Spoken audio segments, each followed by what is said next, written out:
Hello, everybody. Welcome to the International Open Seminar on Semiotics, a tribute to John Deely on the 50th anniversary of his passing. Thank you so much for being here with us today on 8 times 8 or on YouTube. Welcome. Thank you so much. So today we have a very interesting, very insightful presentation entitled Reality's Windows by Dr. Joseph DeChicchis. Thank you so much, Dr. DeChicchis, for being here. And also, I'm glad to receive Dr. John Reid Perkins-Buzo. He'll be the commentator of today's presentation. Thank you so much for being here with us. So I'd like to start by introducing Dr. DeChicchis. So Dr. Joseph DeChicchis, PhD, just a moment.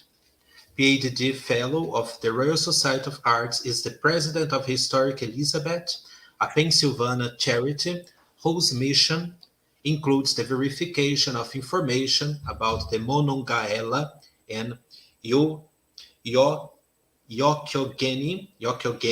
River areas. Outside of Pennsylvania, he has produced a nationally syndicated radio program.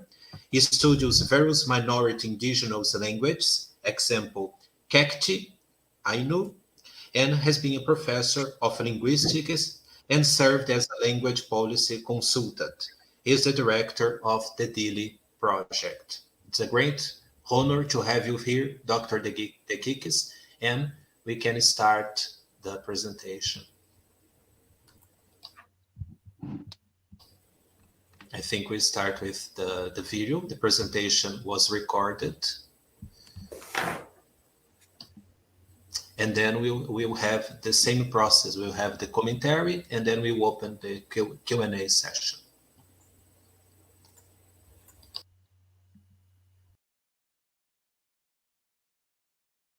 Hello, I am Joseph DeChicchis, a longtime fan of John Deely. I've worked in various places, sometimes using languages other than English, so you may know me by other names or by other pronunciations, but I assure you that I am me. In 2018, I was entrusted with the task of organizing the Deely project to help Brooke Deely with some practical matters, such as the transfer of John's library to St. Vincent College, and also to advise other efforts to preserve and promote John's academic legacy. I'm honored to speak to you today. Speaking for myself and also on behalf of Brooke Deely, thank you to all of the organizers and participants of this International Open Seminar. This is a wonderful way to mark the life of the wonderful John Deely. We cannot thank you enough for your efforts in this regard. Before I begin my remarks today, let me also give you some background describing my own academic path to semiotics and John Deely. In 1976, I began my studies of mathematics and philosophy at the University of Pennsylvania, where, having been selected as a university scholar, I was invited into the graduate group of Linguistics in 1977. 2 years later, I went to Bologna, where I read Peirce and listened to lectures by Umberto Eco. Eventually, in 1981, I was at the Vanderbilt meeting of the Semiotic Society of America, where John Deely entered my academic consciousness. Today, I will talk about how the selection of the first president of the Semiotic Society of America, the SSA, represented both the importance of linguistics and also the abandoning of linguistics as the model for postmodern semiotic thought.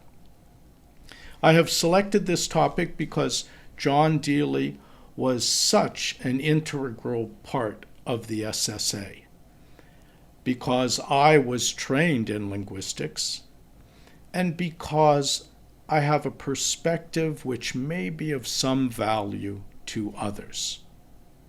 John Deely authored or edited hundreds of publications, including many monographs, but two works are truly amazing. His great translation, Tractatus DeChicchis, set a standard for citation, bibliography, and typography. His magnum opus, 4 Ages of Understanding, met this standard and added enlightening historicity. Not only in these two works, but also with his many articles and smaller books, Deely taught us to understand the invention of signum and the development of semiotics within the history of philosophy. A truly grand arc of history, from the ancient Greeks to postmodern us. I say invention of sign because, as Deely notes, relying on research by Umberto Eco and his students, our notion of what a sign is did not begin until its invention by Augustine of Hippo, St. Augustine. Our current semiotic understanding of sign is the result of over a millennium of conceptual evolution since Augustine. After first giving a history of the Semiotic Society of America, I will discuss an enigmatic passage in Deely's magnum opus, 4 Ages of Understanding.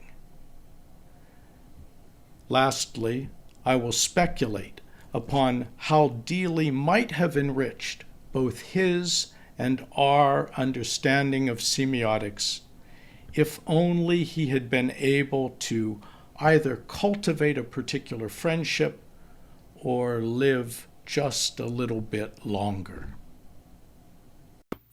Between those two amazing books, the Tractatus and 4 Ages, all the while studying and writing and publishing other works, Deely served as a sort of first mate when Thomas Semiotic launched the Semiotic Society of America in 1975.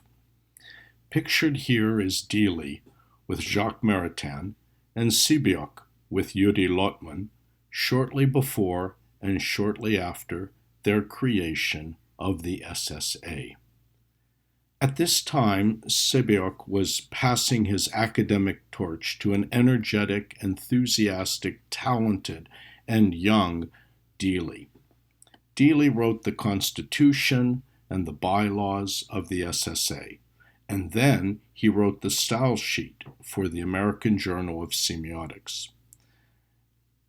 As the junior scholar, much of his organizational and clerical work went uncredited, but we nevertheless remember his important contributions.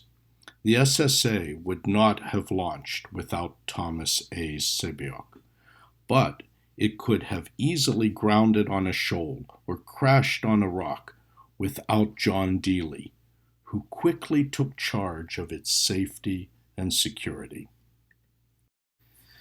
By the 1980s, when I began attending the meetings, the SSA was a vibrant forum of semiotic inquiry. Knowing that they had created something special, Semiotic enlisted a historian, Brooke Williams Deely, to memorialize the SSA's inception. This photo shows John and Brooke with their beloved dog Cachorro at about this time. My comments are based on facts gleaned from Brooke's interviews of her husband and of Eugen Baer. Other facts were also recorded by Charles Pearson, a founding member of the SSA, in his NSF reports and correspondence.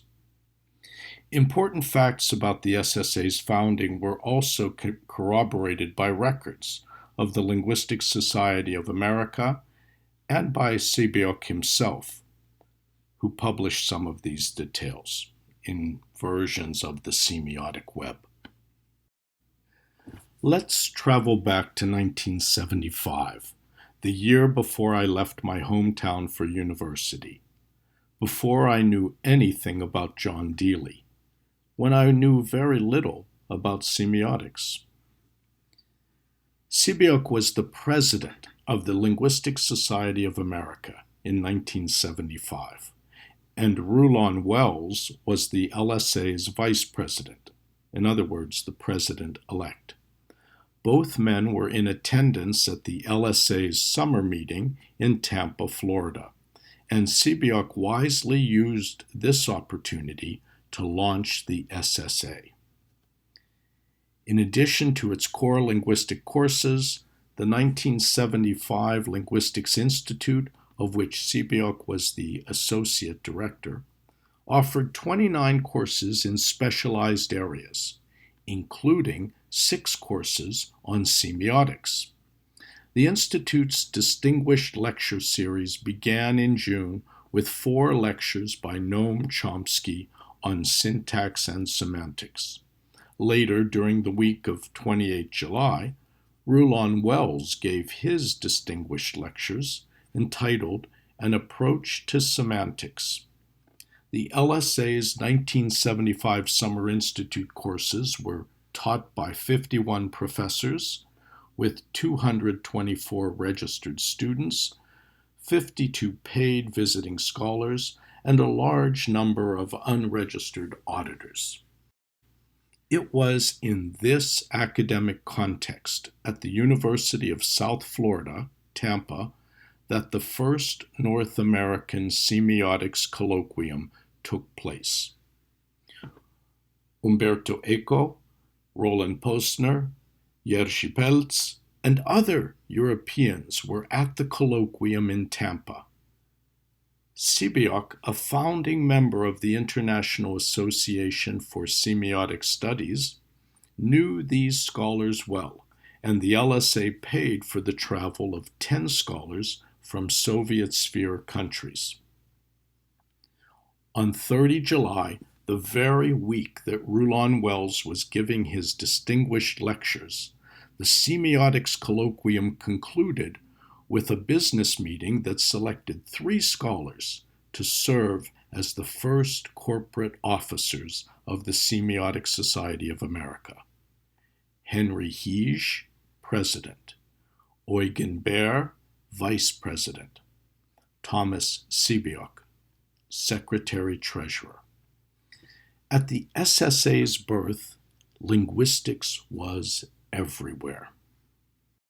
Semiotic was well acquainted with both of his fellow officers. Baer's residence perhaps facilitated the incorporation of the SSA in the state of New York, which occurred in February 1976. Otherwise, however, the creation of the Semiotic Society of America was truly Semiotic's doing. Baer makes this clear in his interview with Brooke Deely on 24 October 1987. In this regard, it is important to note that Semiotic assigned the position of Secretary-Treasurer to himself. On 24 September 1976, as memorialized in the first issue of Semiotic Scene, Bulletin of the Semiotic Society of America, President Hiz reported on the SSA's first year, which included its legal incorporation and the formation of key committees. The Constitution Committee's document was discussed and approved. The new officers proposed by the nominating committee were all accepted by the membership. Thomas G. Winner was thus elected vice president, and Vice President Baer was elevated to president, and Semiotic's title was changed to executive director. Semiotic often noted the importance of linguistics in the development of American semiotics, and he quoted Leonard Bloomfield, "Linguistics is the chief contributor to semiotic." So, given the acknowledged importance of linguistics and linguists in the 20th century development of semiotics, why did Semiotic not arrange for a famous linguist to be the first president of the Semiotic Society of America? And who was Henry Hiz? Professor Hiz, who often used simply the initial H in place of his given name, so as to avoid choosing between the Polish and English versions, was very much a scholar with strong ties to both Europe and North America. He was born in Petrograd, Russia, and at the end of his career, he retired to Cape May, New Jersey. Hiz was the youngest logician of the Lemberg-Warsaw School, a disciple of Kotarbiński, and he was influenced by the theory of reism. Naturally, Hiz was also influenced by Lesniewski, Lukasiewicz, and Tarski. Hiz was at the University of Warsaw when war broke out in 1939. Hiz became part of the Polish resistance against the Nazi occupation, and he taught at the underground University of Warsaw, where Jerzy Pelz, who was only a few years younger, studied. After World War II, in 1946, Hiz received a master's degree from the Free University of Brussels, and he received a doctorate from Harvard University in 1948. From 1949 to 1954, Hiz did journeyman teaching at Harvard, the Underground University of Warsaw, UCH, Brooklyn, NYU, Utah, and Penn State. In the 1950s, Hiz chose to settle at the University of Pennsylvania, eventually accepting an invitation from Zelig Harris to become a core professor of Penn's Department of Linguistics.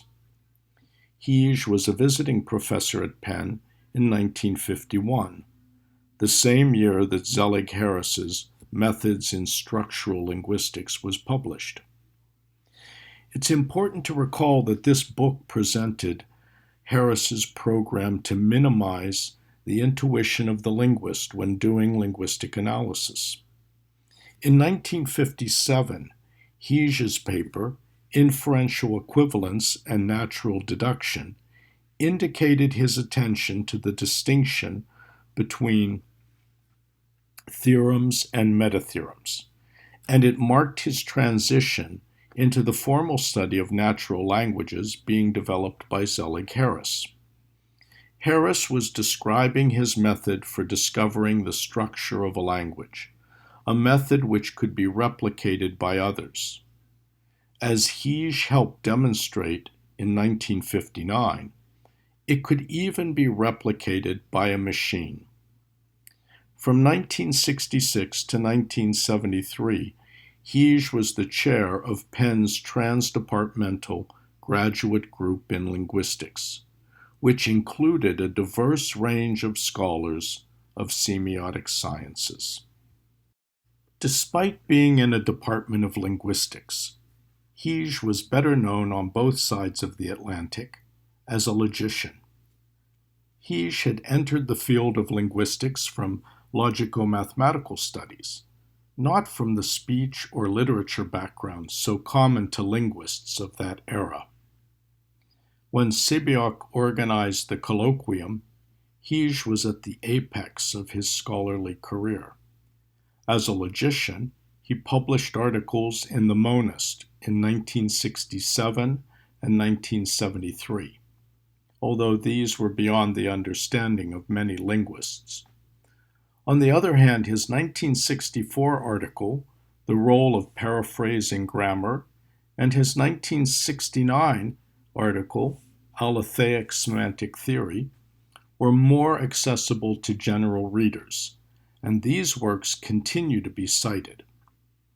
No one could deny his accomplishments in the formal syntax and semantics of natural language. As the right-hand man of Zelig Harris, Hiz had led the team of researchers who designed the first computer algorithms to analyze natural language. By 1975, his association with both Harris and also Noam Chomsky had established Hiz firmly in the field of linguistics. Thomas Semiotic had clear plans for the philosophical direction that the Semiotic Society of America would take. The founding officers of the SSA were selected by Semiotic, who had organized the colloquium and convened the SSA's formational business meeting. Semiotic was very influential in the general adoption of the word semiotics rather than semiology as a label for what the SSA members would be doing. Semiotic was also purposefully distancing the SSA from literary semiotics. The Bulletin of Literary Semiotics, which officially announced the formation of the SSA, soon after ceased to be published. The selection of Baer as vice president would also ensure that philosophers would preside over the SSA for at least 2 years. Semiotic, perhaps with the encouragement of others, was envisioning an SSA that would attend to the general logic in the manner of Peirce, rather than to a generalization of language study. Given Semiotic's agenda, Hiz was a good choice for president, a logician with an excellent pedigree known on both sides of the Atlantic. Hiz was nevertheless a professor in the USA's first Department of Linguistics. Hiz's resume had just enough linguistics, no literature, and oodles of logic. Selecting Hiz as the SSA's first president was intended to move Semiotic's new American society even further along the path to postmodernism than had been reached by the IASS and the Europeans. Hiz could represent the SSA's postmodern path away from a dyadic semiology, which carried perhaps too much baggage from literary studies, into the triadic relational study of semiosis.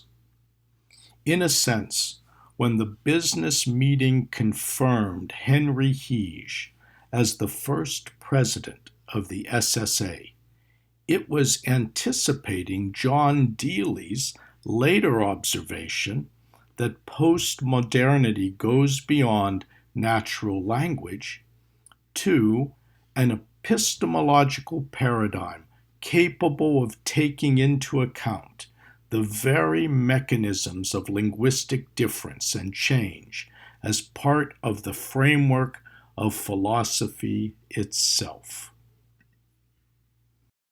With Semiotic passing the LSA torch to Rulon Wells, the LSA too had shifted away from traditional linguistic themes. But now Semiotic seemed poised to take the new SSA even further away from language, towards the Peircean ideal of semiotics as logic. This was an exciting time of new scholarly horizons, though perhaps with some risks, as we can easily appreciate by reading the message of caution from Rulon Wells in Criteria for Semiosis. This and other presentations from the 1975 colloquium were published by Semiotic as A Profusion of Signs. This book is a combination manifesto, handbook, and memorialization of history, which appeared in 1977 shortly after the first annual meeting of the Semiotic Society of America, which this colloquium founded. Semiotic and Wells, president and president-elect of the LSA, were certainly not typical linguists, nor was Hiz, the SSA's first president. Nor could another 1975 colloquium participant, Umberto Eco, be accused of being typical. But were these scholars of semiotics going too far, too fast? On page 706 of Four Ages of Understanding, Deely memorializes Henry Hiz's presidential address by noting Hiz's advice to eliminate the notion of sign. First, let me here offer a modest correction of John Deely's recollection. Hiz did indeed speak at the 1975 colloquium, but Hiz's talk was not a, quote, presidential address, unquote, of the SSA, because the first meeting of the SSA with a presidential address was in 1976 at the Georgia Institute of Technology. In any event, Hiz left an impression on John Deely.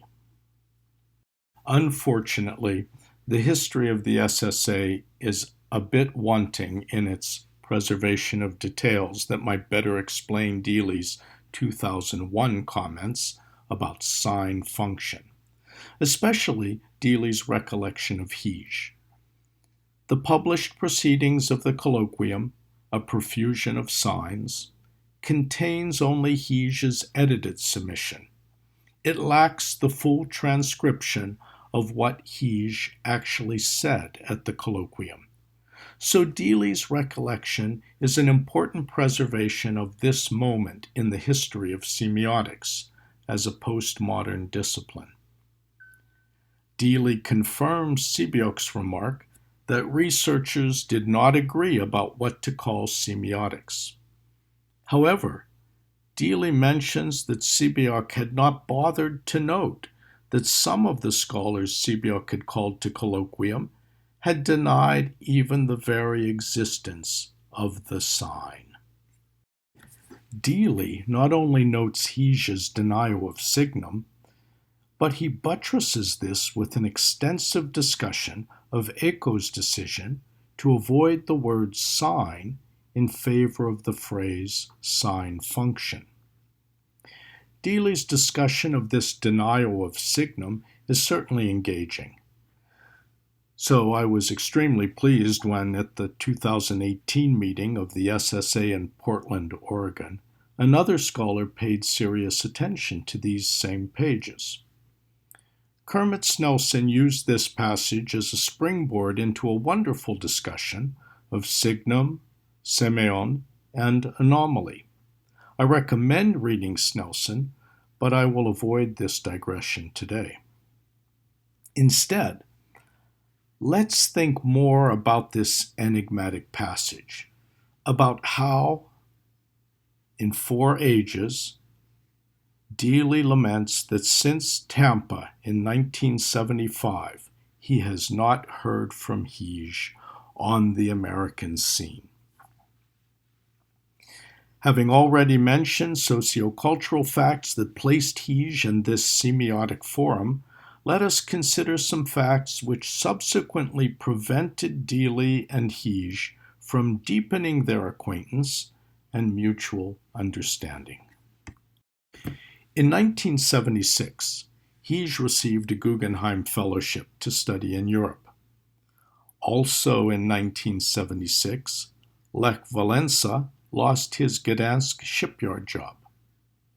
In 1977, I first met Hiz, who was then 60 years old and part of the old guard at the Department of Linguistics.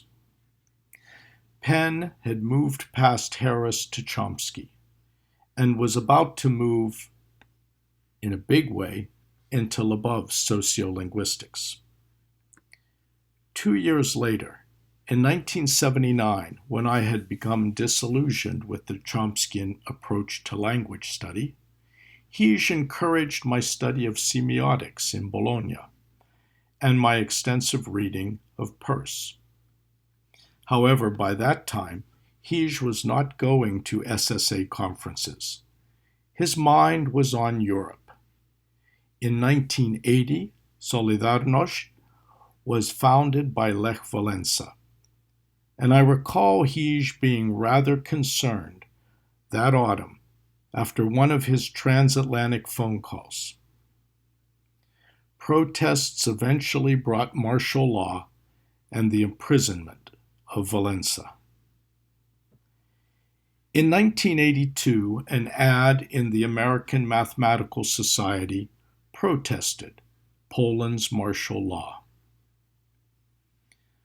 ICM 82, the International Congress of Mathematicians, to be held in Warsaw, had already been postponed, and Hiz co-authored a letter to the International Mathematical Union recommending complete cancellation of the event in order to protest the imprisonment of scholars and to mitigate Soviet propaganda. However, ICM 82 was eventually held, albeit late, perhaps even with divine help. In 1983, Pope John Paul II urged peace at his stadium mass on 17 June. And the Pope met with Lech Walesa on 24 June. Then, on 22 July, martial law was lifted, as had been promised by the government. All of the Polish mathematicians were released from prison and could attend ICM 82 from 16 to 24 August. For these reasons and others, Deely did not follow Hiz's work, even though Hiz remained active in philosophy and on the editorial board of Semiotica until the current millennium. The Festschrift edited by Jerzy Pelz indicates Hiz's special importance in Poland, but outside of logic circles, Hiz was rarely talked about in the USA during these later years. I strongly suspect that Deely may have been rethinking his attitude towards empirical linguistics during the end of the 20th century.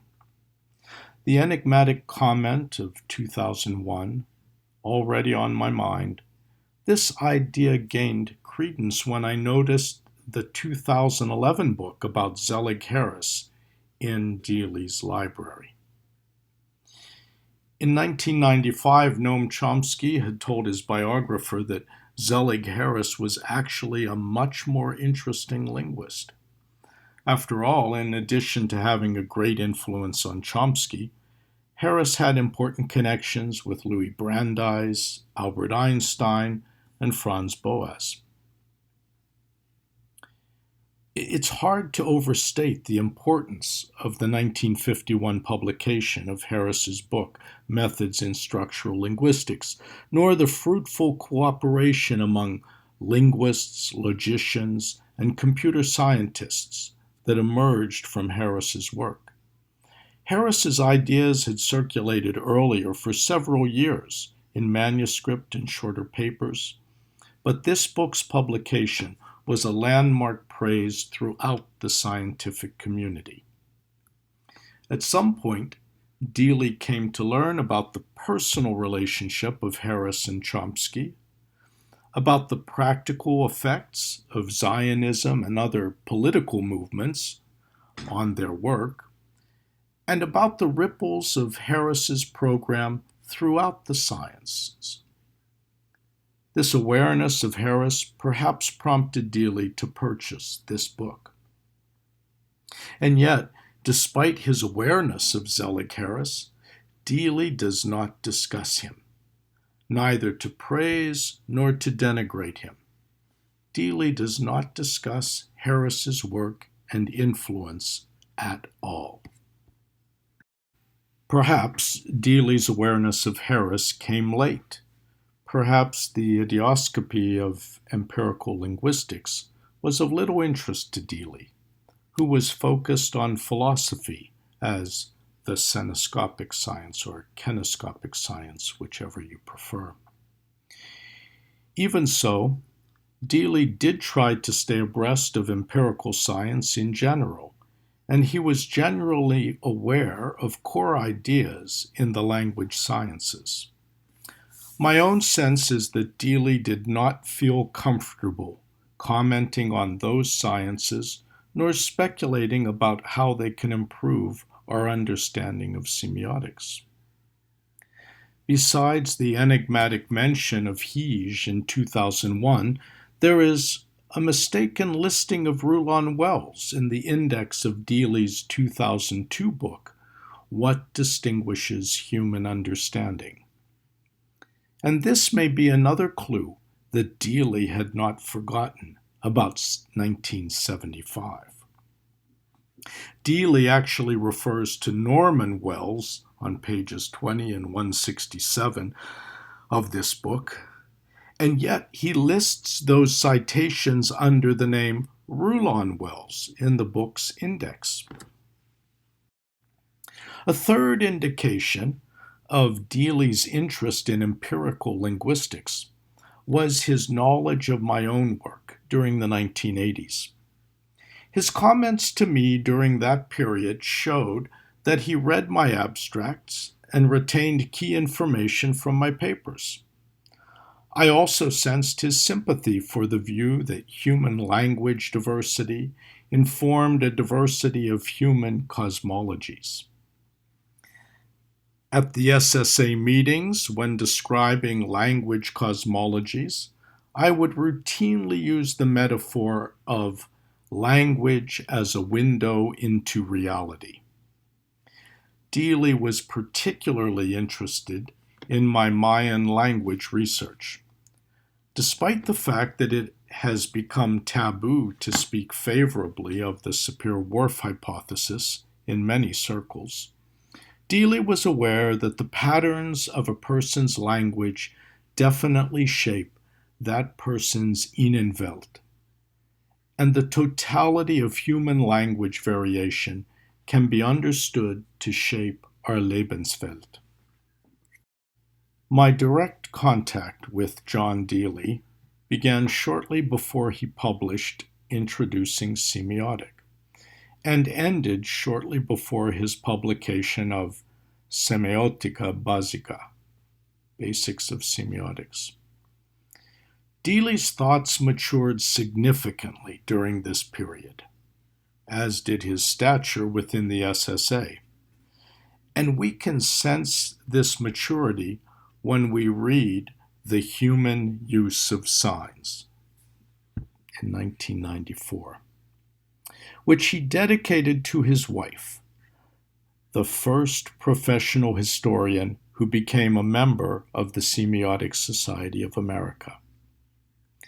Here, as Deely tries to characterize anthroposemiosis, the influences from structural linguistics are undeniable. Roman Jakobson is favorably cited, and Deely thanks Baer for clarification of key facts of signification. Part 2 of this book, entitled Textuality, begins with a definition by Baer that is pure structuralism.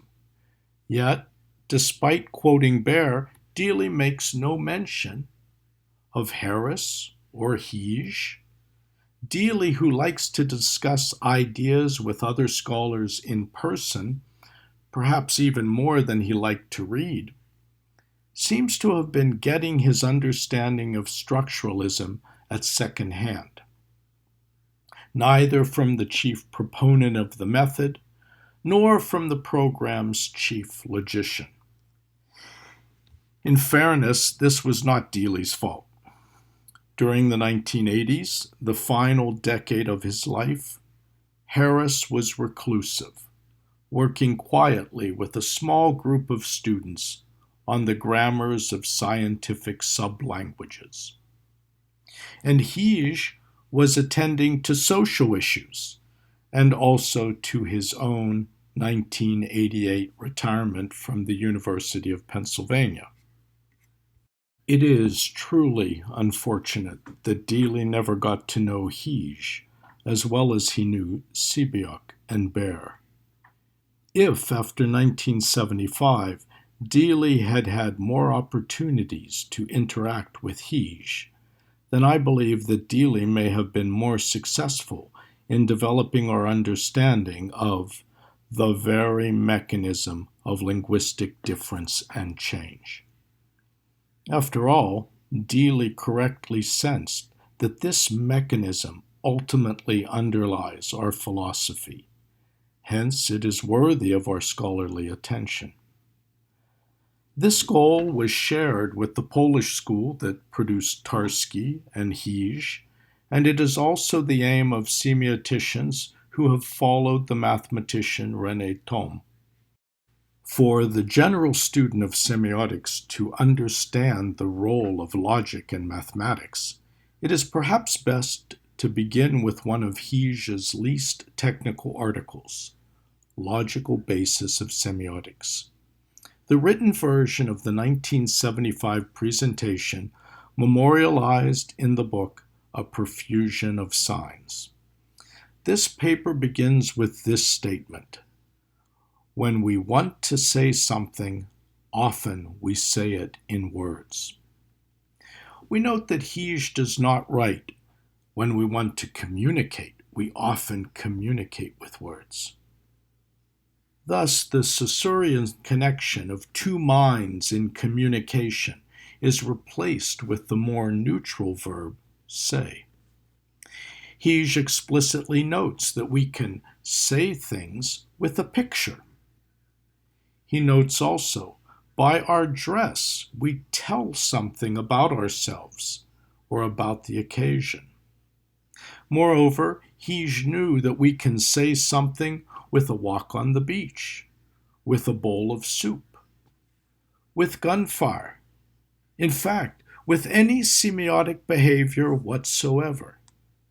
As parallel examples, Hiz identifies iconography in art history, natural language semantics, and mathematical model theory, all as special cases of general semiotics. For René Thom and later students of his work, this statement by Hiz is particularly prescient. Another science which is a particular case of semiotics is model theory, which is that part of logic which deals with the relations between formal languages and their possible interpretations.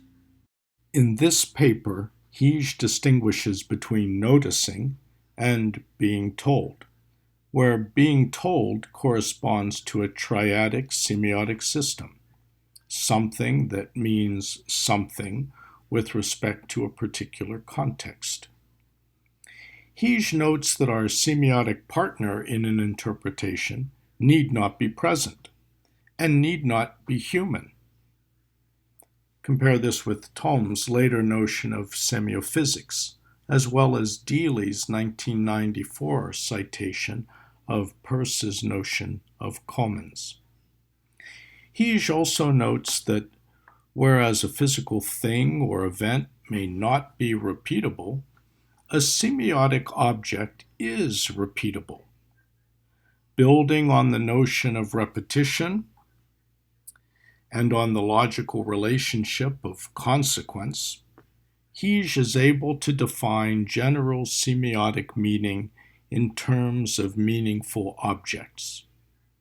Essentially, in this paper, Hiz provides an accessible, formal account of semiosis. Repetition and substitution are the basis of both paradigmatic and syntagmatic analyses. So it is odd that Deely did not devote more attention to these logical notions in his 1994 discussion of textuality. The method of paraphrase collection and analysis is similar to the phonologist's collection of repetitions to understand a language's phonemic contrasts and allophonic variation. Yet Deely avoided discussion of these similarities. Perhaps he did not feel up to it. After all, Smaby's discussion of the paraphrase relation indicates the analytic difficulty involved. In his pioneer study, Smaby collected paraphrastic English sentences from native speakers. In other words, the paraphrase relationship that may hold between two sentences is a linguistic fact, which can be determined by empirical means.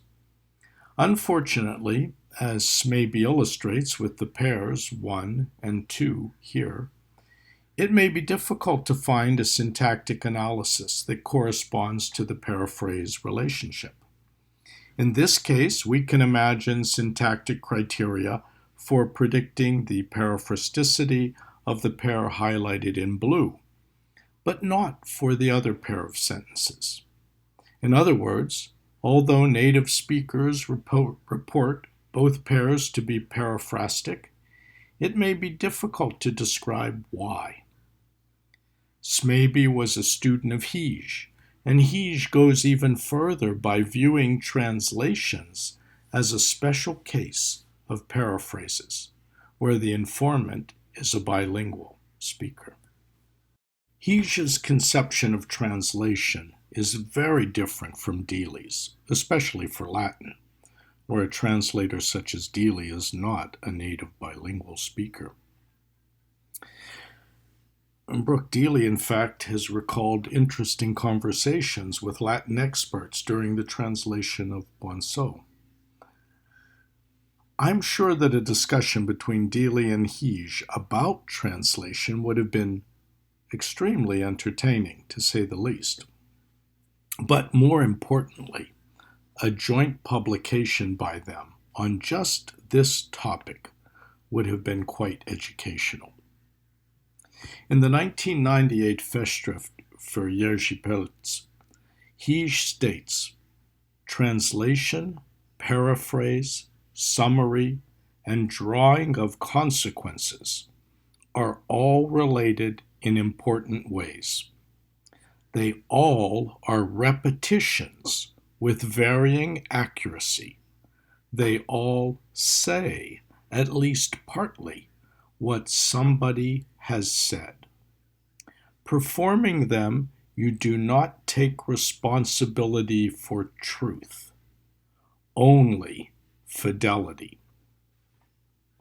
And later in the same article, Hiz writes, good translators are sensitive to the differences in the knowledge common in each of the two linguistic communities and make proper adjustments. A streetcar conductor in Brussels is a master translator. Setting aside some of their superficial differences, Deely's views on interpretation are remarkably similar to Hiz's characterization of translation. Deely and Semiotic essentially reached agreement with Acesa that some interpretations are better than others. But how can we decide which interpretations are better? The community of inquirers, the community of sign users, the community that maintains the code, by their usage and by their categorization of their usage, they show what is better and what is worse. In Deely's words, the Lebenswelt is a commons, a socio-cultural institution. Conformity with the code, in other words, by the felicitous usage of faithful translations or interpretations is what defines this community. We humans are changed by the world. Naturally, this is true of all organisms. It is even true of all things. Sometimes we notice things. Of course, we are actually noticing objects. Think of Deely's idea of stipulable sign. In noticing these objects, we are becoming cognizant of elements of our Umwelt. We are simultaneously discovering and building our Umwelt. We are changed by an object we have noticed, if only by the fact that we have become cognizant of it. But, of course, there may be other changes too. Sometimes we are told things, and it is helpful in this regard to think of Deely's notion of stipulated signs. We necessarily notice what we are told. In other words, a stipulated sign is necessarily stipulable, and we are necessarily changed by what we notice. Thus, we can recognize three types of causes of individual human development. In the first, there is the realm of ignorance, where change is unnoticed. A second is the realm of awareness. This is the Umwelt, where stipulable signs are perceived. And a third we might call the realm of explanation or science, the Lebenswelt, where stipulated signs are understood. Let's try to illustrate this with an example. As intimate as I am with my brain, I do not notice when one of my axons shortens and some synapses are destroyed.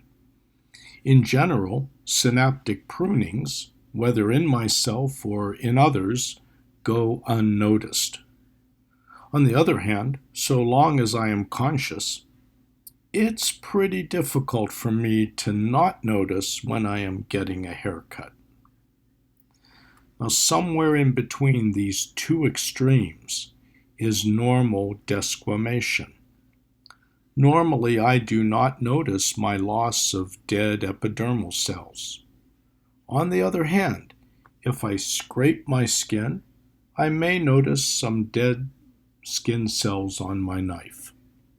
Or if I submerge my arm in water, I may notice some skin cells floating on the surface of the water. Deely often emphasized the need to use certain words precisely. In purely objective reality, he states the importance of these three words, and he provides a clear statement of his thoughts about them. Regarding these three words, we must put off for another day a discussion of cathexis, which is an important concept discussed by others under different names. However, I will now digress to make a few linguistic comments about the other two words. Regarding idioscopy, Deely wrote that he prefers the spelling IDEO to connote ideas rather than idiots. This has always caused me to chuckle. His liberty with this spelling has no adverse effect on pronunciation, and we can all continue to say idioscopy, despite Deely's spelling. I will, however, continue to write the word with two I's in deference to Peirce. Interestingly, Deely does not comment on his change of spelling for the other word of this famous dichotomy. I wonder whether his 2009 spelling change indicated that he was also reconsidering his preference for how to pronounce this word. So I asked some younger scholars about his pronunciation during the final decade of his life. They generally recall that his preference in Houston, and even Latrobe, was to pronounce the adjective sinoscopic or sinoscopic. In other words, in general conformity with the American pronunciations listed by Collins. One scholar did have a vague recollection of Deely using the pronunciation koinoscopic, presumably to emphasize the Greek origin of the word. I can also imagine John Deely saying koinoscopic in order to emphasize that this vocabulary has nothing to do with the origin of a word coined by Hjelmslev that is graphemically similar. In all, Deely seems to have used at least 3 of the 6 acceptable English pronunciations for the adjective, which are sinoscopic, sinoscopic, senoscopic, chenoscopic, kenoscopic, koinoscopic. As I am speaking to you, as well as writing for you, I must choose how to pronounce this word. For the purpose of today's discussion, I shall try to say kenoscopic, because the K sound and the natural vowel development can remind us of the Greek cognate and meaning important to Peirce. It can also remind us of Deely's own awareness of the Greek etymon. Unfortunately, as much as I prefer the hard C pronunciation of kenoscopic, I typically say senoscopic when reading from a page, because that is the reading pronunciation I typically have in my head. Moreover, I suspect that Deely's mental pronunciation continued to have a soft C, despite his methodical use of the OE ligature in his 2009 book. Now that we have paid some attention to the spelling and pronunciation of these important words, let's get back to our discussion of desquamation and the skin that's on my knife blade. The normal shedding of skin is at the border of kenoscopy and idioscopy. We can notice it and talk about it if we wish, but typically we do not. On the other hand, in order to know about and talk about synaptic pruning, we need special technology for observation and biological theory for interpretation. In fact, given the current state of our technology, we do not notice synaptic pruning when it occurs. We can only notice post hoc signs that it has occurred. Idioscopy brings synaptic pruning and other kinescopically imperceptible reality into our awareness, and then we can talk about it. Formerly imperceptible things become known objects, part of our Lebenswelt. A microscope or a telescope or a Geiger counter or some other cool technological device brings something into our awareness which would otherwise go unnoticed. But what about kenoscopy? Kenoscopy also brings objects into our awareness. However, as Peirce points out, because such observations permeate our whole lives, we may fail to appreciate this fact. Nevertheless, we can use our natural senses and our mental powers of attentiveness, perception, memory, comparison, and reasoning to objectify the world and come to understand it. In a recent essay, Scott Randall Payne has admirably championed the importance of the kinescopic perspective. Why is it that we are unable to watch the horizon sink in the same way that we can watch the sun go up? What right have these new purveyors of the idioscopic perspective to mandate such imperialistic epistemology? No one should dismiss the importance of idioscopy and the advantages which technology has provided. However, I recommend this essay as a curative for anyone who might have a bias in favor of idioscopy over kenoscopy.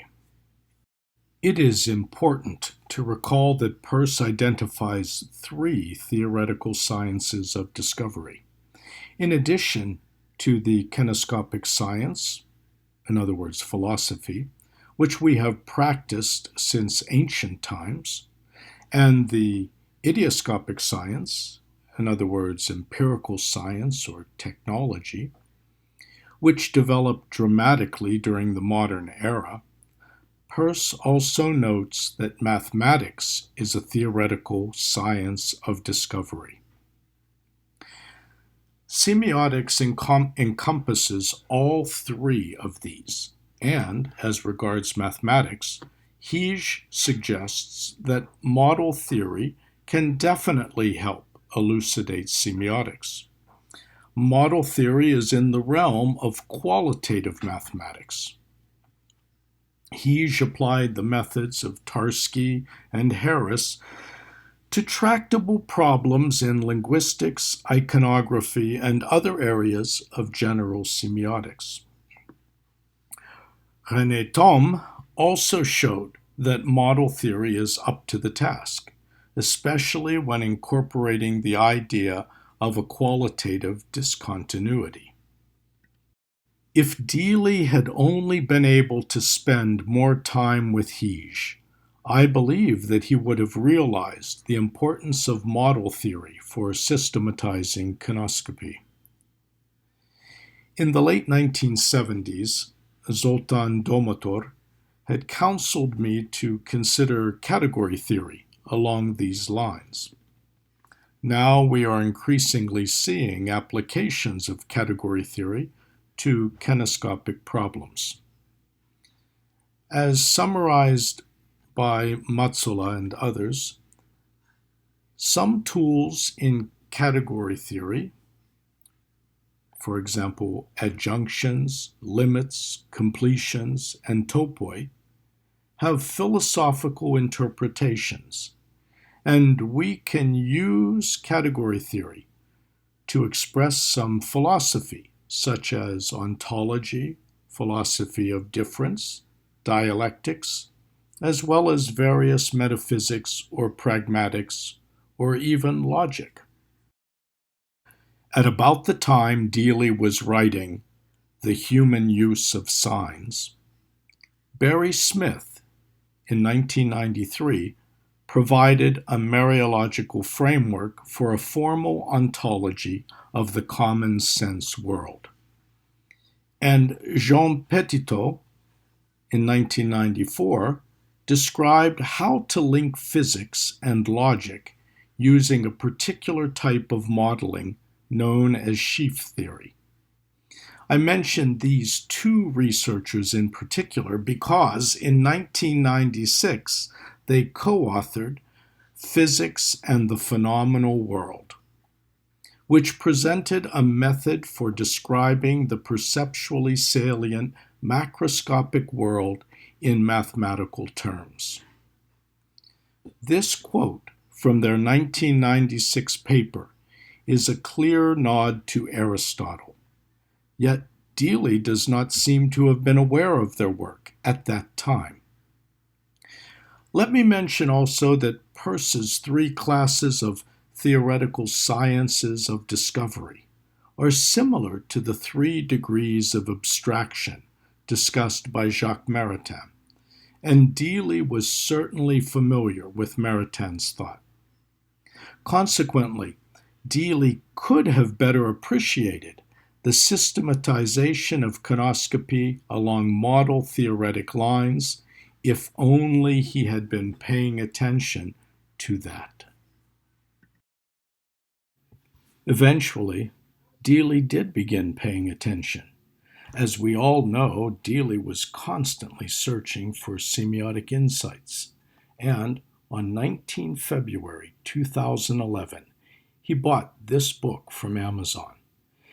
It's a collection of 2005 conference papers related to Thom's semiotic ideas. In this approach, mathematics is used to model qualitative physics. The phenomenal world is correlated with differentiable manifolds.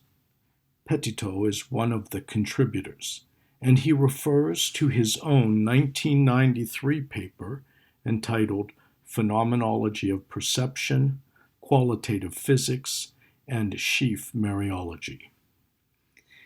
If Deely had continued to live and to study papers of this sort, he would have better understood how the use of qualitative mathematics can bring us back to a more Aristotelian, pre-Galilean physics, before everything observable had to be measurable. In the primary modeling system in animals, his essay in honor of Augusto Ponzio, Deely explained that Semiotic brought us to a postmodern view of semiotics, as the doctrine of signs which not only transcends the nature-culture divide of modernity, but shows at the same time that culture is but the species-specifically human form of natural development in the case of the human animals. Qualitative mathematics can be used to understand how this happens. John Deely was a consumer of all things semiotic. He was also really good at explaining semiotics. It is truly unfortunate that the use of qualitative mathematics, first mentioned by Hiz in Tampa in 1975, did not make a deeper impression sooner. Had it done so, I am sure that we would be reading a Deely book about the three sciences of discovery that Peirce identified, about the three legs on which semiotics must stand: ancient kenoskopy, modern idioscopy, and postmodern mathematics. Just as the linguistic study of an exotic foreign language can give us insight into the Innenwelt of its speaker, we can look upon reality through the windows of philosophy, technology, and mathematics. Thank you for listening. Thank you for thinking about semiotics. And thank you for remembering John Deely.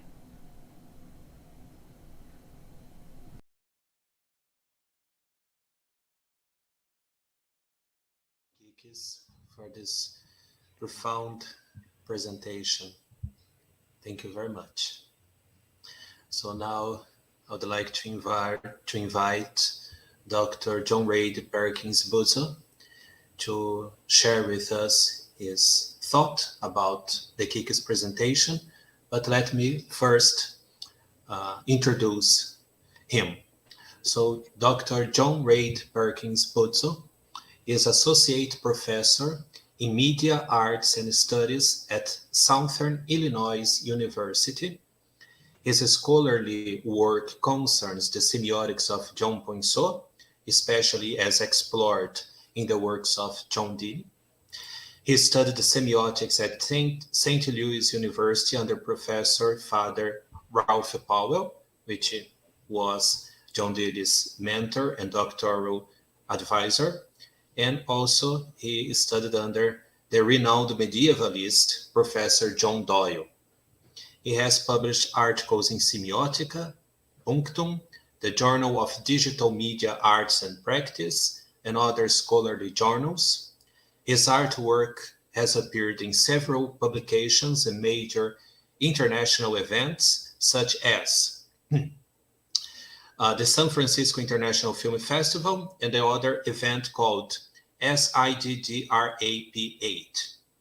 He is currently at work on a book about virtual production and a volume on the semiotics of digital media. He has a continuing interest in Deely's doctrine of a realist semiotics, particularly its parallel in realist film theory stemming from André Bazin in the 1950s and more recently explored by film scholar Ian Aitken. So, Dr. Perkins-Buzo, welcome. Thank you so much. And I must express my great admiration for Dr. DeChicchis' presentation. I found it masterful, and it was so insightful on many levels. First of all, I'll mention the historical insight about the founding of the SSA. I'd been going to the SSA for many years and never really quite understood how it got the orientation that it had, because as a person who approached semiotics as an undergraduate, my original introduction to it was through people like Derrida, Deleuze, Grimas, all people who were well outside of what American semiotics, and the medieval approaches to semiotics were. It was a Saussurian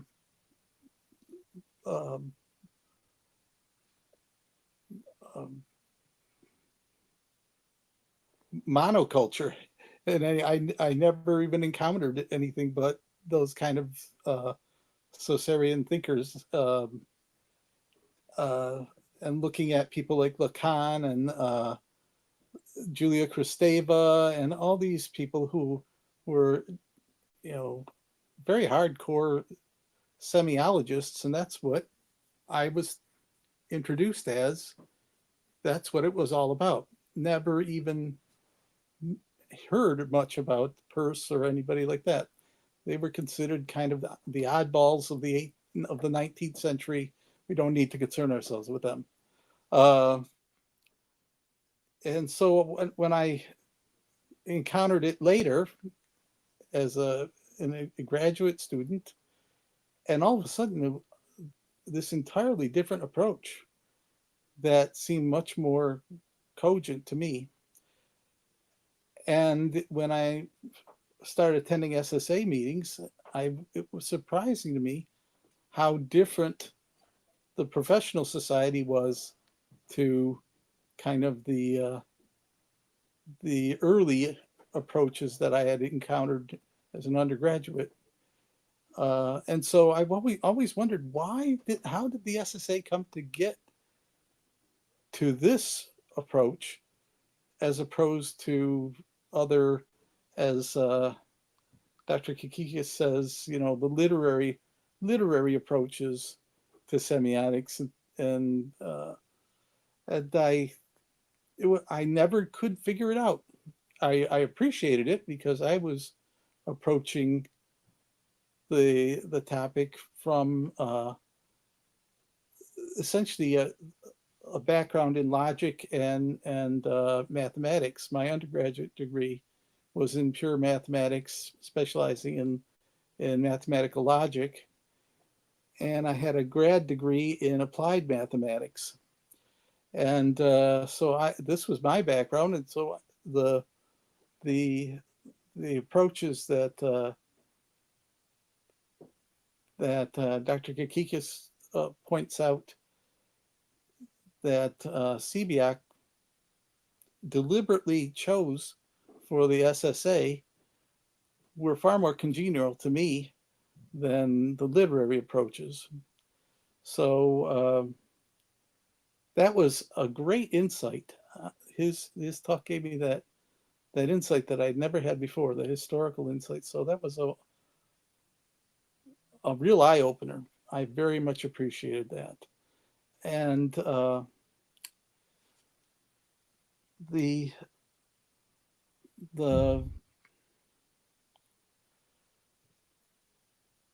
the discussion of Hij's approach to linguistics, I had not known much about Hij uh, prior to the talk here.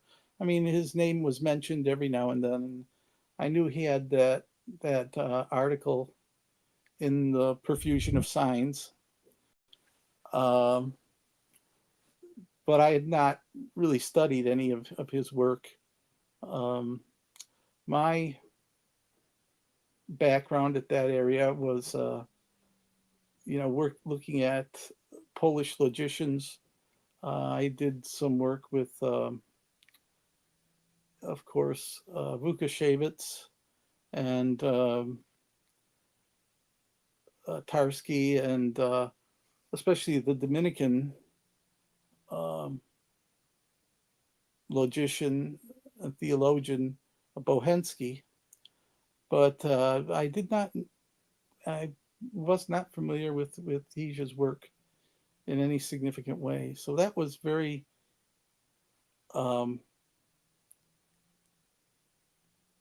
eye-opening also. I really appreciated the introduction to his work as well. And it is disappointing that he didn't, in some ways, stay connected to the SSA. He seems to have moved away from it, according to Dr. DeChicchis' talk. But I'm not quite sure from the talk itself why he did that, other than just being distracted by other events. And that happens. As Dr. DeChicchis said, his attention moved toward Europe and all the events that were happening in Poland at that time. But still, it would have been, since he was a past president of the SSA, would have been not unknown to have stayed connected in some ways. And yet he seems to have completely disengaged. And so that's kind of a mystery of how that complete disengagement is to be explained, especially since he did stay engaged with semiotics in general, being on the board of Semiotica for decades after that. So that's an interesting question as well, because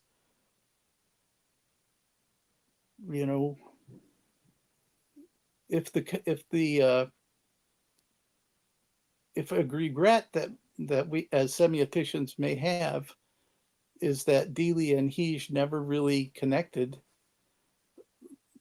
then questions of why that might have happened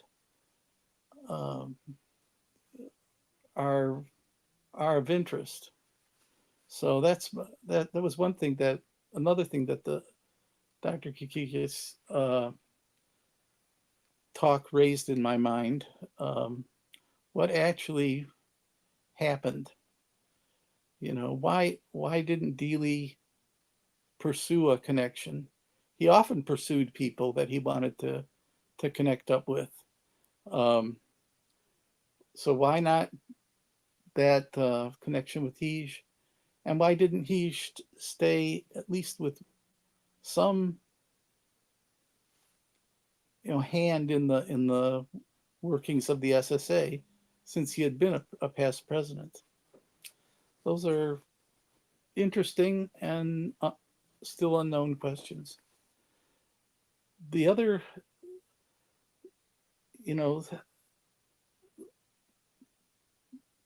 there were some very interesting examples. I'm not a linguist, and although I've studied, some Chomsky, you know, and a few others, Montague grammars and things like that are more mathematically oriented approaches to natural language. I'm not a linguist, so the examples that uh, is it okay if I call you Joe rather than always? I'll just say rather than always refer to Dr. DeChicchis, I say Joe. I know Yeah, please call me Joe. That's fine. I know you invited me to say that, but I got into the habit of referring, to you by. Anyway, Joe, the examples you used from linguistics were also very interesting, because I'm not a linguist, and my background, like I said, has touched upon linguistics, but I am not all that. It's not something that I think about on a regular basis. So those were very interesting and eye opening, especially the discussion of paraphrases and the structure of paraphrases. I think that's one of the examples that are often given about why um, the early Chomskyan phrase structure grammars didn't work well, because they couldn't actually model paraphrases very well. Um, so those are very, very fascinating examples. Um, but I have to say that the heart of my interest in in the talk was when you brought up Renee Tom's work, because years and years ago, and I sent you some of my comments earlier today, so you know what I'm going to say. Uh, Years and years ago, back in the 90s, uh, I was working on some advanced research that I was hoping to turn into some thesis work that would tie John Deely's explications of Jean Poinceau's approach to semiotics with Renee Tom's work at the time, back like in 1994. And Deely used to come and spend at least a couple times a year to St. Louis because of his friendship with Ralph Father Powell and Father Benedict Ashley. And he would spend a week or so. And so I got a chance to engage him in conversation about some of these topics. And he was he was kind of naive mathematically. I'll put it that way. His approach to philosophy was mostly um, non-mathematical, and indeed he had a kind of a grudge. Maybe that's too strong of a word, but rather than me sitting here for 10 minutes trying to think of the exact right word, Well, you're not the only person who has noticed this about John Deely. Um, and it's hard to describe it sometimes without sounding as though you're dissing him, um, and which is not something we want to do. But it is true that uh, I think naive is a good word for it. There was a certain mathematical naivete about John. and it was not this is not an uncommon thing restricted to him alone. There were many. Not at all. Not at all. Yeah, He was no more so than probably the majority of yeah. people. For example, I mentioned Father, or not Father, John Doyle, who was a philosophy professor at St. Louis University, and who was a great scholar of, the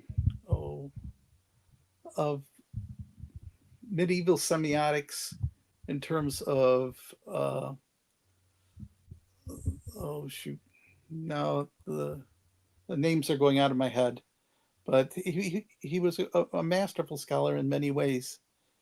But he also had a prejudice against any mathematical approaches. It was a kind of because of the overwhelming force that the Anglo-American, logical, positivistic, you know, kind of approach that had been in place for many years, since the 50s, Quine and um, those people had dominated American philosophy for a decade or two. There was also a considerable backlash against that amongst other philosophers, for instance, like John Doyle and other people who were not doing that kind of thing. They resented the fact that the logical positivist types had kind of taken over in the American scene, and so there again, this kind of resistance was not just John Deely's alone. It was widely felt um, among many philosophers. They did not they didn't really care for the mathematical approaches. They saw that as kind of like Bertrand Russell Principia Mathematica, that it was going to take over philosophy, and there was just going to be people writing equations on a board, and that was what philosophy was going to be. And they didn't see that as what they thought in terms of their own scholarly backgrounds. And I when I came into this milieu, I was kind of caught in the middle of all these things because my background was in mathematics, and yet I had to all of a sudden be a part of groups and organizations that didn't really care that much for it. And I have to say that I think in the past, and I think Deely points this out in Four Ages of Understanding as well, mathematics has been misused in philosophy. If you think of like Descartes' approach, Descartes' approach is not a good use of mathematics in philosophy. Or Spinoza's approach, trying to geometrization of philosophy, as if philosophy could just be turned into some kind of Euclidean approach. Those were not good uses of mathematics and philosophy. So I think there have been missteps. I think philosophers have made missteps in adapting mathematics to philosophy. And I think it's not just that there was a prejudice or some kind of irrational prejudice against it. It has been sometimes misused. Kant's praise for Euler's approach in some of his early work, I also think is a misuse of it's taking Euler's ideas and misusing them in a philosophical way. So I think there have been missteps, and I think Deely points out some of those in the four Ages of Understanding, and I think that's one of the reasons why they were very reticent and kind of resentful even of trying to introduce it once again. If if you think of like another example would be Russell's approach to trying to reduce everything using the lambda calculus to just a bunch of calculations on a board. That's again, I would say it was a misuse. There are other people who would totally disagree with me and think that's an appropriate use of it. But anyway, so in the midst of this, I was trying to talk with Deely and Father Powell about how I saw Renee Tom's approach actually being able to clearly explain what was going on especially with the natural sign. That was my focus was on the idea of the natural sign, not so much the on the cultural side, but how these approaches could elucidate the natural sign. I mean, it can do much more than that. I'm not trying to restrict it, but that was where I was focusing at the time. And they just had a hard time wrapping their minds around it. They didn't really understand the topological strength that these arguments had. To them, they just didn't, they couldn't get their minds around it. And so at the time I got discouraged because I couldn't get, I could talk to mathematicians about Tom, but they wouldn't engage in the semiotic stuff, and especially with the idea of John Poinsot and medieval semiotics. Try to talk to a topologist about that, they're not going to engage. The other hand, Deely and Ralph Powell just were not able to take on the mathematics at that point. I'm not saying they couldn't have, but they just weren't. I mean, at the time, that was the mid 90s. That was just prior to Deely going to Houston. At that point, he was still at, where was that? In Iowa.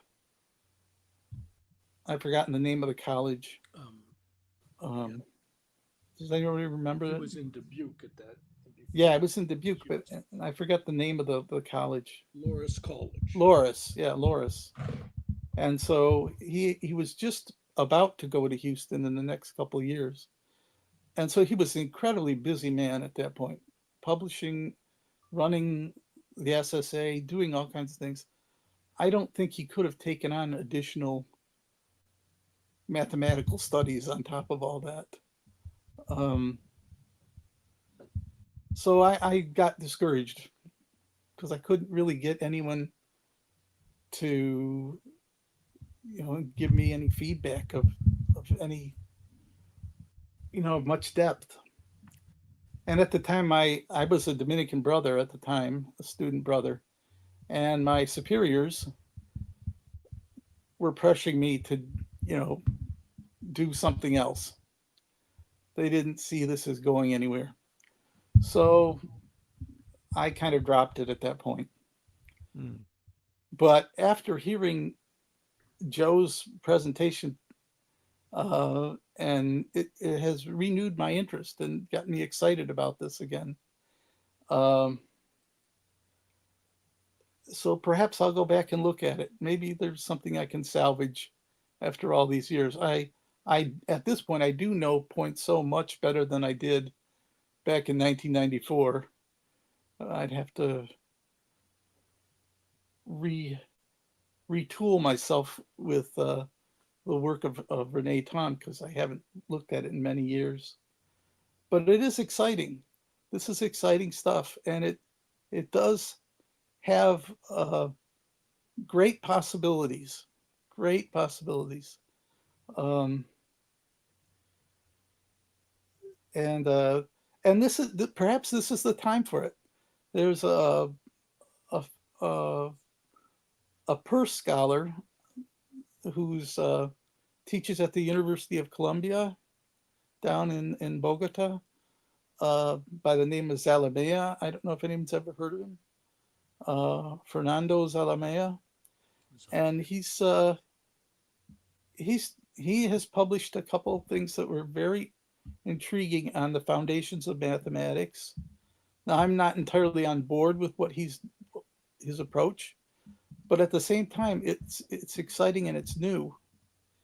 And in some ways, this sort of work, this kind of tying things together between uh, contemporary approaches to mathematics and in a renewed way, looking at philosophical issues, but especially semiotics, because it has this in its background to begin with. You're not trying to do something that's foreign to it. Um, it's very exciting, and it could lead to a tremendous development in these areas.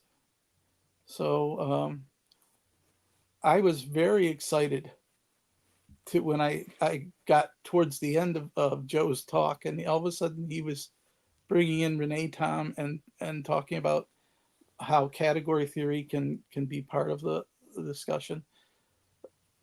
That's very exciting, and so I want to thank Joe for putting that all together, connecting all these dots for us, and it's both um, an ebullience of idioscopy and kinoscopy all at once. You've done such an enormous um, tying of things together that I really appreciated it, and I want to thank you again for doing that, um, because it's very difficult. It's a very difficult thing, and you've done a wonderful job. So that's about. I mean, I could go on and on, but that's about the pith of what I had to say. So maybe Well, we should move to the question and answer. I don't know. yeah, thank you for the flattering comments. And shall I call you Reid? I Yeah, know you can that call me you. Reid. The I know secret that you use both. the secret is that in my family, my grandfather's name was Juan, and I have about 8 cousins, all named John or Juan. So we all went by our middle names or nicknames, Right. because when they said John or Juan at a family gathering, about 7 people would all answer. So because they were all named after my grandfather. So so we all went by middle names. So you call me Reid. That's kind of what I figured had happened. I've encountered a number of families that have similar situations, but and sometimes they don't even use either name; they use a nickname Yeah, because exactly. so many cousins have the same names. Yeah.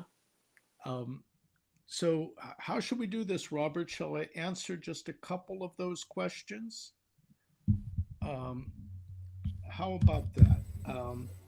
So, one of one of the things that you did mention is you said, "Well, look, why didn't John Deely pursue this relationship?"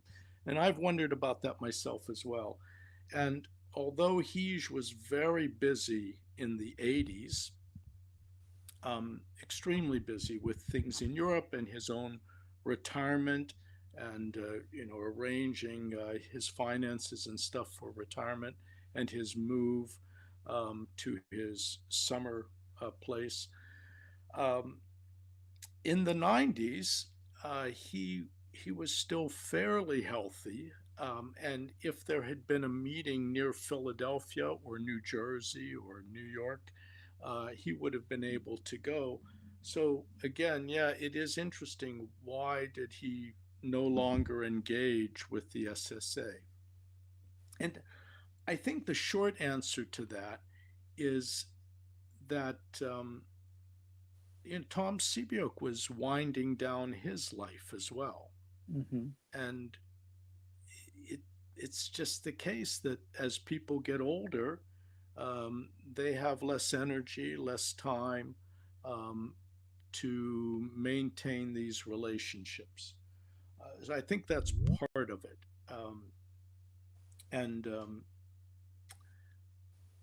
the other question is, why didn't John Deely seek him out? I think that's easier to answer, and I agree with you. John Deely loved to pursue people.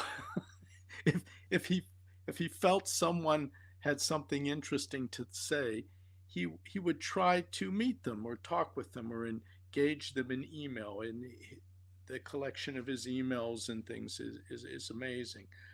Um, I think in this case, John probably didn't really start to think about qualitative mathematics until the turn of the century. I don't think even in the 1990s he was really thinking about this, and he certainly wasn't thinking about structural linguistics in a big way, even when he wrote the 1994 book. So, I mean, if you pull up the index of the human use of signs, and you just look through the index, you want, this is crazy. Why is he talking about structural linguistics but not mentioning the structural linguists? And I really do believe that he was getting a lot of this understanding from Eugen Baer. Not a bad place to get it, by the way. Baer was a good teacher and knew about this stuff, but I think John was really not going after this knowledge. And he was also very, very busy traveling and writing, and he had many things going on in his life. So this is not to fault him in any way, just to try to bring perspective so that we can understand how these opportunities were missed. But I do believe that by the end of the first decade of the current millennium, that he was starting to understand that qualitative mathematics has something to say. I know of at least one of his students who spoke to him about qualitative physics and about some of these ideas that Barry Smith discusses, using qualitative mathematics to characterize uh, a more Aristotelian physics. So he was getting it. He was coming to realize that, hey, there's something that qualitative mathematics has to say. But of course, then the end of his life came. But I think if he would have been with us for a few more years, he would have gotten it. Or if things had been different in the 80s, he would have gotten it sooner. That's my thesis in a nutshell. Um, he did so much to explain the idioscopic kinescopic dichotomy. I think if he had been able to, he would have done an equally masterful job of explaining the role of mathematics. Um, and it's a shame that he didn't have that chance. But and that's always a question that's kind of been on my mind. Why? Why is that part of what Peirce describes um, as these three important sciences? Why is it that part which he ignores, in a sense? And the other thing I wanted to mention, we both agree that John had a certain naivete when it came to mathematics, But that doesn't mean it's a lack of respect, and it doesn't mean that it's kind of like a lack of interest. I think it's just the circumstances of his education and personal interest did not permit him to develop those skills. I do know that he was invited to speak at a mathematics society in New York, and he very much was appreciative of that and welcomed it and prepared for it. But that so I know that he held mathematics in some esteem. Um, that's another reason I was kind of wondering why there was no uh, connection with the work of Rene Thom's students, disciples, followers. And so we've all noticed this about him in the past. And I think you put your finger on it when you say there was a kind of uh, bad association with the logical positivists.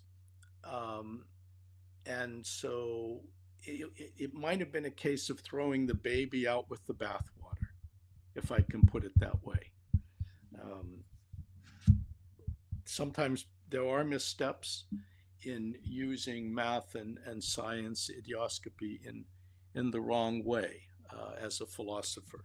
And so maybe John was overly concerned about that. Why don't we take some other questions? Can I have say something uh, with respect to that? Yes. Okay, it will be quick. I won't.